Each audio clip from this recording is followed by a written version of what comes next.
So welcome to the Secure Dynamics TechCast. With me, I have two former guests. I have Samara Williams, who is the manager of threat ops at Cardinal Health. Welcome, Samara. Happy to be here.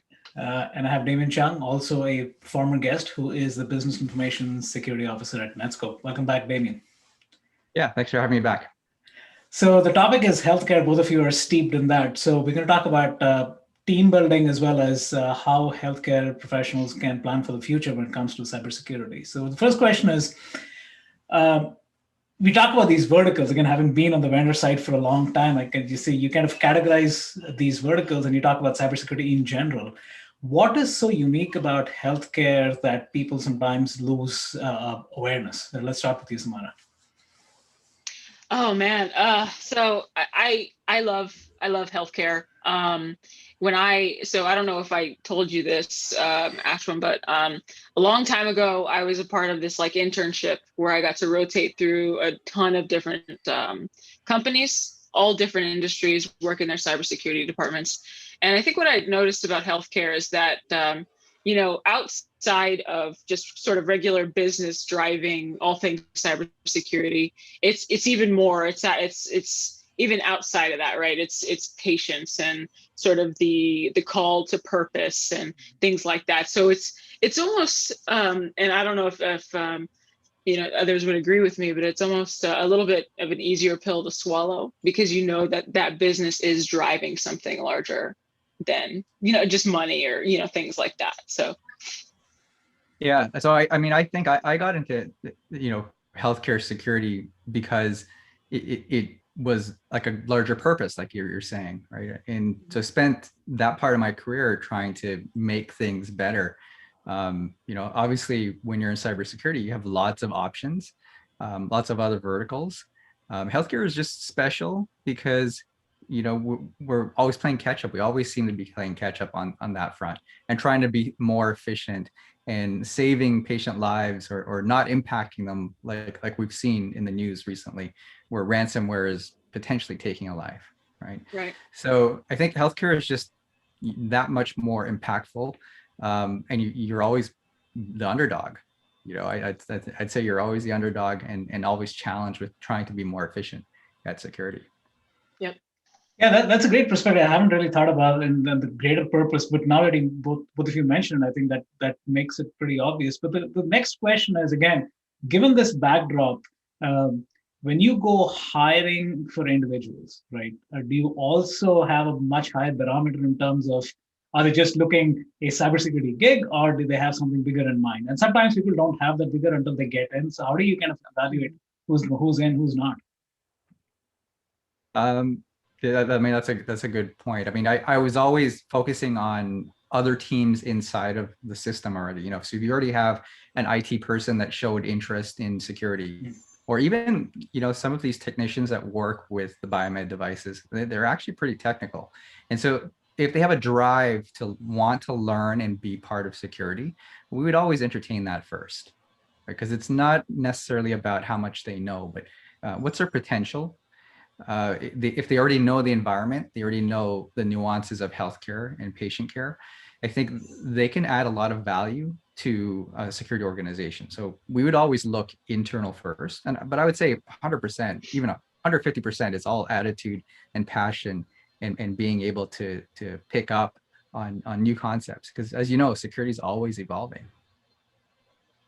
Yeah, this is really fresh on my mind as I've been kind of building and actually doubling my team recently. There's a couple of things I look for. First, absolutely right.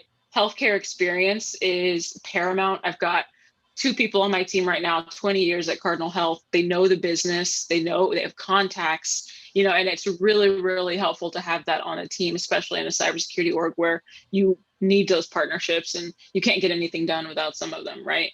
The other thing I try to, interview for are people who are comfortable in ambiguity and living in the gray. It's nothing, not everything is, black and white, this or that.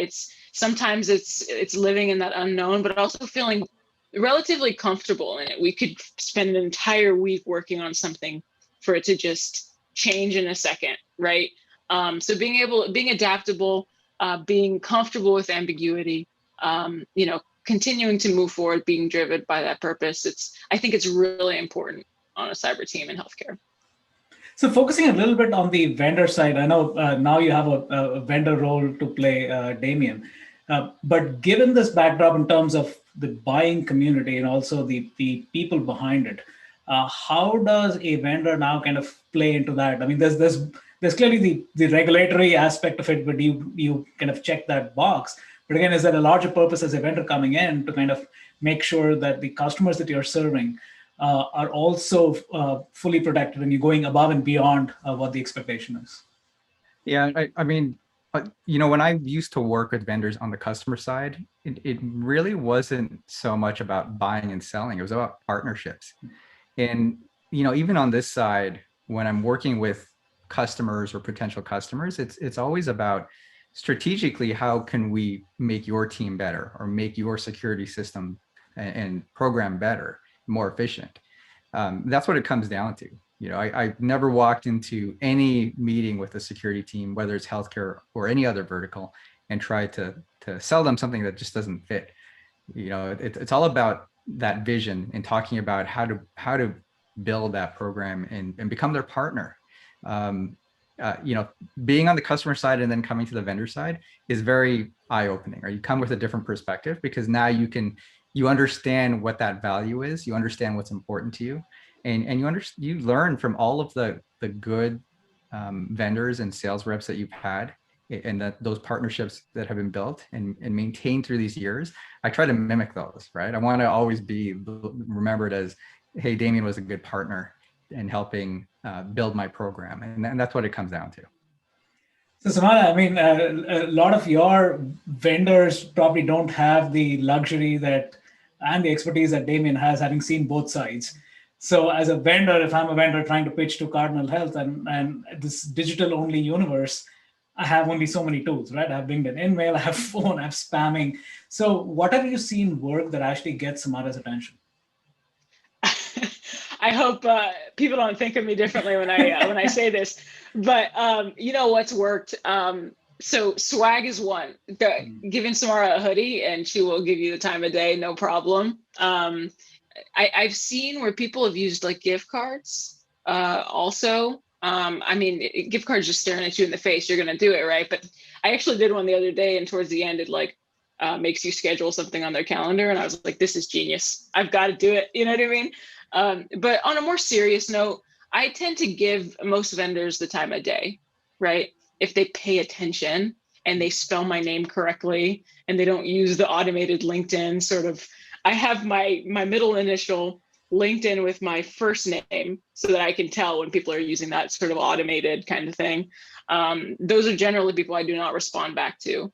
But also the first time that I talk to you, if you listen to my needs, right, and you understand and you really try to see things from my perspective, and you remember that the next time we speak and you have something prepared, I'm much more likely to give you the time of day. But as far as catching my attention initially, yeah, it's a little materialistic, unfortunately. I'll send you a sweatshirt. Hey, I'm here too. I will wear it. So last question to both of you, which is, you mentioned about purpose, you mentioned about people inside of organizations wanting to kind of strive for a higher goal, which is why they are there. But talk a little bit about, where does regulation play a role in this? Are people in government also, I mean, we talked about medical devices.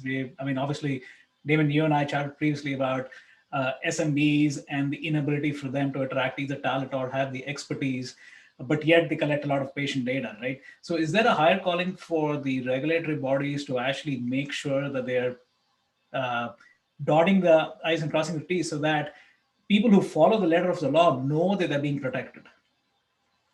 I look at it a different way. I think the laws and regulations are there as a minimum. We should be hitting those as a minimum. If all you're trying to do is hit those minimums, then I don't know if you'd necessarily have a very strong security program. And some of them are very vague, right? It's up to interpretation. So as security professionals, what we know what our overall goal is. It's to protect our patient information, protect our patient privacy, and protect the systems that save lives. There's very limited wording that they can use in these regulations to make sure you do that. So for me, it doesn't matter how many regulations they put into place. I think for us as security professionals is that we have to lead that charge into becoming cutting edge and becoming the next generation of security. There's a lot of CISOs I speak to today who, they're starting to think forward, because now a lot of hospitals are moving to cloud. A lot of data is moving to cloud. How do we protect those? And how do we have discussions around zero trust and SASE, right? You can't be scared of those new terms and how to get there. You have to just start to move in that direction, and over time be able to be ahead of the curve. All right, Samara, your final thoughts from you. Yeah, I think what I've seen, something that's been really successful from an awareness standpoint within like the financial services sector, and they tend to be way ahead of healthcare, but those larger banks or larger financial services people will have these outreach departments specifically for these SMBs to speak their language, but also help them understand the importance of cybersecurity. And I think those relationships are so key. And I'd love for, and I don't know, and correct me if I'm wrong, I'm not aware of any, large healthcare organizations that do that kind of thing. And I think that would be super beneficial. Yeah. Yeah, the smaller practices are challenged, right? They just don't have enough resources, and it could get expensive to start hiring people that really understand the space. Yeah, especially now, right? I mean, I don't know how they do it, but I've heard of digital online only chiropractors.